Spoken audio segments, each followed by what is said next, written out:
রাতভর টানা ড্রোন ও ক্ষেপণাস্ত্র হামলায় কেঁপে উঠেছে ইউক্রেনের রাজধানী কিয়েভ।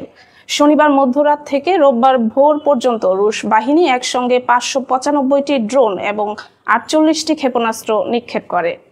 ইউক্রেনের প্রেসিডেন্ট ভলোদিমির জেলেনস্কির দাবি, দেশটির আকাশ প্রতিরক্ষা ব্যবস্থা 568টি ড্রোন এবং 43টি ক্ষেপণাস্ত্রকে ভূপাতিত করতে সক্ষম হলেও বাকিগুলো আঘাত হানে রাজধানীর বিভিন্ন স্থাপনায়। এতে নিহত হয়েছেন 4 জন বেসামরিক নাগরিক এবং আহত হয়েছেন অন্তত 80 জন। জেলেনস্কি জানিয়েছেন, হামলায় কিয়েভের আবাসিক ভবন ধ্বংস হয়েছে, বিদ্যুৎ কেন্দ্র এবং শহরের বিদ্যুৎ সরবরাহ ব্যবস্থাও ব্যাপক ক্ষতিগ্রস্ত হয়েছে।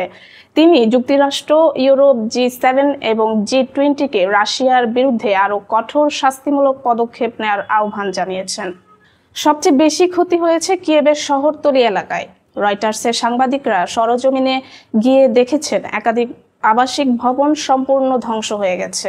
সতর্কতা সাইরেন বাজতে শুরু করার পর স্থানীয় বাসিন্দারা ভূগর্ভস্থ মেট্রো স্টেশন ও অ্যাপার্টমেন্ট ভবনের নিচতলার গ্যারেজে আশ্রয় নেন।